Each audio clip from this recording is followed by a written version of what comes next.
तो partnership accounts कहती है कि इंटरेस्ट कभी भी एक्चुअल टाइम पीरियड पे नहीं लगाया जाता, इंटरेस्ट लगाया जाता है एवरेज बेसिस पे। यानी कि एक लमसम टाइम पीरियड होता है जिस पे हम इंटरेस्ट चार्ज करते हैं पार्टनर्स की ड्राइंग्स पे। और कैसे इंटरेस्ट चार्ज करते हैं पार्टनर्स की ड्राइंग्स पे लमसम बेसिस पे, आइए समझते हैं। देखिए, एवरेज टाइम का एक फॉर्मूला दिया गया, time left after first drawing, यानी कि पहली बार आपने जब पैसे बिजनेस से निकाले तो उस पर्टिकुलर ईयर में कितना टाइम बचा था, plus time left after last drawing, आखिरी बार जब आपने बिजनेस से पैसे निकाले तो कितना टाइम बचा था, और इन दोनों का एवरेज ले लेंगे। ठीक है, तो एवरेज टाइम का फॉर्मूला क्या डिफाइन हुआ कि पहली बार जब मैंने बिजनेस से पैसे निकाले उस पर्टिकुलर ईयर में तो उस ईयर में कितना टाइम बचा, प्लस आखिरी बार जब मैंने पैसे निकाले तो कितना टाइम बचा, और एवरेज करने के लिए 2 से डिवाइड कर लिया। ठीक है, अब इसको समझने की कोशिश करते हैं। देखिए कैसे करेंगे। आई एज्यूम एक छोटा सा इलस्ट्रेशन ले लेते हैं। मान लेते हैं कि पहली बार मैंने पैसे 1 जनवरी 2010 को निकाले 1000 रुपीज। ठीक है, पहली बार मैंने पैसे निकाले 1 जनवरी 2010 को 1000 रुपीज। फिर मैंने पैसे निकाले 1 फरवरी 2010 को 1000 रुपीज। फिर मैंने पैसे निकाले 1 मार्च को 1000 रुपीज, और ऐसा करते करते करते करते करते करते मैं 1 दिसंबर को भी निकालने लगा 1000 रुपीज। यानी कि ये मैंने पूरे साल में ड्राइंग्स करी। एक साल में नॉर्मली 12 महीने का टाइम होता है। पहली बार अगर ड्राइंग्स मैंने 1 जनवरी को करी तो फर्स्ट ड्राइंग से लेकर ईयर एंडिंग तक टाइम कितना बचा, 1 जनवरी से लेकर 31 दिसंबर तक टाइम कितना बचा, टाइम बचा 12 मंथ्स। जनवरी, फरवरी, मार्च, अप्रैल, मई, जून, जुलाई, अगस्त, सितंबर, अक्टूबर, नवंबर, दिसंबर, 12 महीने का समय लगा पहली ड्राइंग से लेकर आखिरी ईयर एंडिंग तक। ठीक है, समझ में आ रही है बात। नाउ प्लस आखिरी ड्राइंग जब मैंने करी 1 दिसंबर को, तो वहां से लेकर 31 दिसंबर यानी कि ईयर एंडिंग तक कितना टाइम बचा, 1 दिसंबर से 31 दिसंबर तक 1 मंथ, 1 महीना। और इन दोनों का एवरेज करेंगे अगर हम, तो एवरेज आ जाएगा 6.5 मंथ्स। यानी कि अगर मैं हर महीने की शुरुआत में 1 साल तक पैसे विड्रॉ करता हूं तो मुझे ऑन एन एवरेज 6.5 महीने का इंटरेस्ट देना पड़ेगा अपने बिजनेस को in the name of interest on drawings. ठीक है, आई होप ये बात समझ में आ रही होगी। एक बार रिकैप्चुलेट करा दूं कैसे। Time left after first drawing, पहली ड्राइंग करी जनवरी में, बुक्स क्लोज हुई दिसंबर में, पहली ड्राइंग से लेकर बुक्स क्लोजिंग तक टाइम कितना बचा, 12 months. Time left after last drawing, आखिरी ड्राइंग करी 1 दिसंबर को, बुक्स क्लोज हुई 31 दिसंबर को, टाइम कितना बचा, 1 महीने का। 12 + 1/2 दैट इज 6.5 मंथ्स। ठीक है, समझ में आ रहा है इतनी बात। चलिए, तो ये तो हमें समझ में आ गया कि अगर हर मंथ की बिगिनिंग में हम लोग ड्राइंग्स करते हैं तो हमें कितने महीने का इंटरेस्ट देना पड़ता है। अब सॉल्व कैसे करेंगे। Interest on drawings is equals to total drawings into rate upon 100 into average time upon 12। तो अगर मैं आपसे कह रहा हूं कि हर महीने मैंने 1000 रुपीज निकाले तो एक साल में कितने पैसे निकल गए, 12,000 रुपए।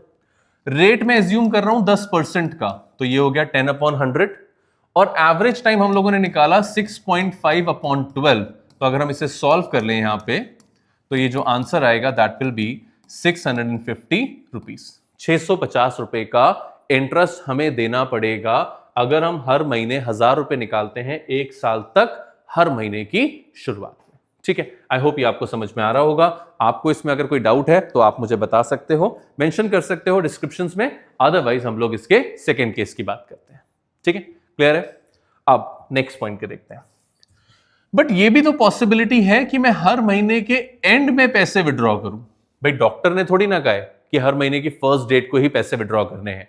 ये भी पॉसिबिलिटी है कि मैं पैसे हर महीने के एंड में विड्रॉ करता हूं। तो एंड में विड्रॉ करने का मतलब क्या हो गया, अगर मेरा फर्स्ट इंस्टॉलमेंट 31 जनवरी को विड्रॉ हुआ, सेकंड 28 फरवरी को विड्रॉ हुआ, थर्ड 31 मार्च को विड्रॉ हुआ, फोर्थ 30 अप्रैल को विड्रॉ हुआ, एंड सो ऑन, ऐसे करते करते आखिरी बार पैसे मैंने 31 दिसंबर को निकाले।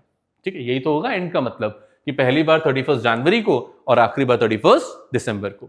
तो पहली बार जब मैंने पैसे निकाले तो यहां से लेकर यहां तक टाइम कितना बचा?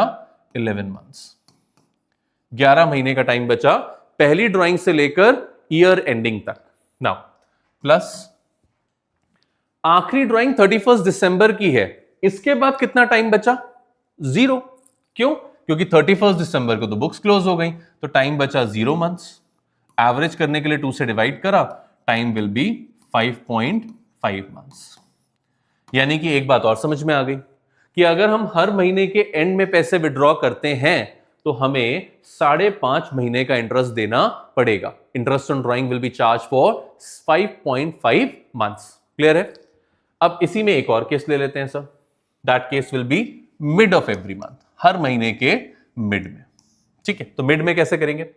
मैंने पहली बार पैसे विड्रॉ करे 15 जनवरी को, देन 15 फरवरी को, देन 15 मार्च को एंड सो ऑन 15 दिसंबर तक। ये हो गया मिड ऑफ एवरी मंथ, हर महीने के मिड में। तो पहली बार जब मैंने पैसे विड्रॉ करे तो यहां से लेकर ईयर एंडिंग तक टाइम बचा 11.5 मंथ्स। अब आप कहोगे सर 11.5 कैसे? देखो 15 डेज ये बचे और 10 मंथ्स वो 11 मंथ्स वो बचे, तो 11 प्लस 0.5 11.5 प्लस आखिरी बार ड्राइंग हुई 15 दिसंबर को, तो 15 दिसंबर को आखिरी बार ड्राइंग हुई तो टाइम कितना बचा? 0.5। दोनों को 2 से डिवाइड करा, एवरेज टाइम कितना आ गया? 6 मंथ्स। यानी कि अगर मैं हर महीने के मिड में पैसे विड्रॉ करता हूं तो मुझे 6 मंथ्स का इंटरेस्ट देना पड़ेगा। तो according to this I can summarise, हम समराइज कर सकते हैं कि जब हम मंथली ड्राइंग्स करते हैं तो मंथली ड्राइंग्स में 3 पॉसिबिलिटीज आती हैं। एक आता है बिगिनिंग ऑफ मंथ, एक आता है मिड ऑफ मंथ और एक आता है एंड ऑफ मंथ। ये 3 पॉसिबिलिटीज आती हैं। बिगिनिंग ऑफ मंथ में 6.5 मंथ्स का इंटरेस्ट लगता है, मिड ऑफ मंथ में 6 मंथ्स का इंटरेस्ट लगता है और एंड ऑफ मंथ में 5.5 मंथ्स का इंटरेस्ट लगता है, जो कि हमने अभी कैलकुलेट करके यहां पर सीखा है। तो इस तरीके से अगर आप इंटरेस्ट ऑन ड्राइंग निकालोगे तो रेगुलर और फिक्स्ड ड्राइंग्स में आप आसानी से ये टॉपिक को कवर कर सकते हो। तो ये कब हो गया? जब हमने पैसा हर महीने निकाला, एवरी मंथ हमने ड्राइंग्स करी है। अब पॉसिबिलिटी आती है कि हमने मंथली ड्राइंग्स ना करके क्वार्टरली ड्राइंग्स करी। अब काफी ज्यादा बच्चों को यह नहीं पता होगा कि सर क्वार्टर क्या होता है, तो क्वार्टर को समझते हैं। देखिए, अप्रैल, मई, जून, जुलाई, अगस्त, सितंबर, अक्टूबर, नवंबर, दिसंबर, जनवरी, फरवरी एंड मार्च। यही होता है हमारा ईयर। अगर हम अप्रैल टू मार्च देखें, 12 मंथ्स की ड्यूरेशन यही होती है। अब इस 12 मंथ्स की ड्यूरेशन को अगर मैं डिवाइड कर दूं, this 3 months, this 3 months, this 3 months and again this 3 months, तो ये जो 3 मंथ्स की ड्यूरेशन होती है एक पर्टिकुलर ईयर में, इस 3 मंथ की ड्यूरेशन को कहा जाता है quarter.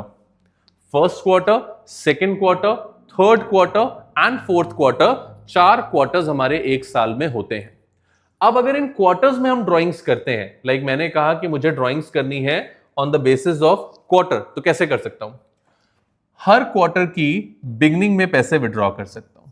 1 April, 1 July, 1 October and 1 जनवरी। हो सकता है, बिल्कुल हो सकता है। मैंने कहा मुझे पैसे विड्रॉ करने हैं हर क्वार्टर में, तो हर क्वार्टर की पहली तारीख को मैं पैसे विड्रॉ कर लेता हूं। तो मैंने पहली बार पैसे कब विड्रॉ करे? 1 अप्रैल को। First time I withdrew the money on 1 अप्रैल। तो 1 अप्रैल से लेकर 31 मार्च तक, 1 अप्रैल से लेकर 31 मार्च तक कितना ड्यूरेशन हो गया बॉस? 12 मंथ्स। 1 2 3 4 5 6 7 8 9 10 11 12, 12 मंथ्स हो गया। और आखिरी ड्राइंग मैंने करी 1 जनवरी को। अब 1 जनवरी से काउंट करें, 1 2 3 मंथ्स हो गया। तो time left after first drawing is 12 months, time left after last drawing is 3 months, divided by 2, तो interest will be charge for 7.5 month. ठीक है बेटा जी, समझ में आ रहा है? मुश्किल लग रहा हो तो सर प्लीज बता देना बीच में मेरे को। कैसे बताओगे? कमेंट करके बता सकते हो, डिस्क्रिप्शन में बता सकते हो कि अगर मैंने पहली बार पैसे 1 अप्रैल को निकाले और आखिरी बार पैसे 1 जनवरी को निकाले, तो पहली ड्राइंग के बाद पूरा टाइम बचा 12 मंथ्स का, आखिरी ड्राइंग के बाद 3 मंथ्स का टाइम बचा, जनवरी, फरवरी एंड मार्च। ये हो गया 3 मंथ्स। एवरेज के लिए 2 से हमने इसे डिवाइड कर लिया। ये कब हो गया? जब हम beginning of quarter, her quarter की शुरुआत में पैसे विड्रॉ करते हैं। Got it? एक और कंडीशन ले लेते हैं। अब मैंने कहा कि मैं पहली बार पैसे निकालूंगा 30 जून को, एंड ऑफ फर्स्ट क्वार्टर। आखिरी बार पैसे निकालूंगा 31 मार्च को, एंड ऑफ लास्ट क्वार्टर। तो पहले क्वार्टर के एंड में मैंने पैसा निकाला 30 जून को, तो 30 जून के बाद ड्यूरेशन कितनी हो गई? 9 मंथ्स। 30 जून के बाद ड्यूरेशन कितनी हो गई? 9 मंथ्स। और आखिरी ड्राइंग करी 31 मार्च को, ड्यूरेशन कितनी हो गई? 0। एवरेज करने के लिए 2 से डिवाइड करा, ड्यूरेशन कितनी आ गई बॉस? 4.5 मंथ्स। समझ में आ रहा है? पहली बार ड्राइंग करी 30 जून को, तो जून तो निकल गया, 1 2 3 4 5 6 7 8 9 मंथ्स हो गए। आखिरी बार ड्राइंग करी 31 मार्च को, मार्च तो निकल गया, ड्यूरेशन कितनी बची? 0। तो 9 + 0/2 कितना आ गया? 4.5 मंथ्स। यानी कि अगर एंड ऑफ एवरी क्वार्टर होगा तो 4.5 महीने का इंटरेस्ट लगने वाला है। ठीक है? समझ में आ रहा है? पक्का? श्योर हो? चलो अब एक और केस देख लेते हैं। आखिरी case, mid of every quarter. अब ये मिड का चक्कर क्या है सर? देखो मिड का चक्कर क्या है। मिड मतलब सेंटर में। तो मिड ऑफ एवरी क्वार्टर का मतलब मई 15, अगस्त 15, नवंबर 15 एंड फरवरी 15। यानी कि पहली बार पैसे विड्रॉ होंगे 15 मई को, फिर विड्रॉ होंगे 15 अगस्त को, फिर विड्रॉ होंगे 15 नवंबर को, और फिर विड्रॉ होंगे 15 फरवरी को। इस तरीके से पैसे विड्रॉ होंगे 15 मई, 15 अगस्त, 15 नवंबर एंड 15 फरवरी को। 15 फरवरी को आखिरी ड्राइंग होगी। अब पहली ड्राइंग अगर मैंने यहां पे करी है, फर्स्ट ड्राइंग मैंने 15 मई को करी है, तो टाइम देखो कितना बचेगा? 15 दिन यहां, 1 महीना यहां पे बचा 1.5 मंथ्स। ठीक है? दोबारा देखते हैं। पहली बार ड्राइंग मैंने 15 मई को करी, तो 15 दिन यहां, 1 महीना यहां, टाइम कितना बचा? 1.5 महीने का। फिर ये बचे 3 महीने, ये बचे 3 महीने, ये बचे 3 महीने। तो पहली बार ड्राइंग करने के बाद टाइम बचा 1.5, 3, 3 एंड 3, यानी कि टोटल टाइम बचा 10.5 मंथ्स। समझ आ रहा है? आखिरी ड्राइंग मैंने करी 15 फरवरी को, तो यहां टाइम देखो कितना बचा? 15 दिन और 1 महीना, यानी कि 1.5/2, एवरेज टाइम आ गया 6 मंथ्स का। ये थोड़ा कॉम्प्लिकेटेड है, इसलिए इसको ध्यान से समझना। पहली ड्राइंग करी 15 मई को, तो टाइम बचा 1.5 महीना, 3 महीने, 3 महीने और 3 महीने, टोटल टाइम हो गया 10.5 महीने। आखिरी ड्राइंग करी 15 फरवरी को, तो 15 दिन और 1 महीना, 1.5 महीना बचा, 1.5 महीना अपॉन 2, 6 महीने का इंटरेस्ट लगेगा जब हमारी ड्राइंग्स क्वार्टर के मिड में होती है। ठीक है? तो एक इसकी समरी बना ले। क्या बनी समरी? अगर मंथली ड्राइंग्स हैं और अगर क्वार्टरली ड्राइंग्स हैं, तो मंथली ड्राइंग्स में बिगिनिंग होता है, मिड होता है और एंड होता है। क्वार्टरली ड्राइंग्स में बिगिनिंग होता है, मिड होता है और एंड होता है। मंथली ड्राइंग्स के बिगिनिंग में 6.5, 6 और 5.5। क्वार्टरली के बिगिनिंग में 7.5, 6 और 4.5। ये 3 ड्यूरेशंस यहां पर इन्वॉल्व हो जाती है। ठीक है? क्लियर है? ये बात समझ में आती है? तो हम लोगों ने यहां पर 2 केसेस के बारे में बात करी है आज। एक जब हमारी ड्राइंग्स मंथली होती हैं, और दूसरी जब हमारी ड्राइंग्स क्वार्टरली होती है।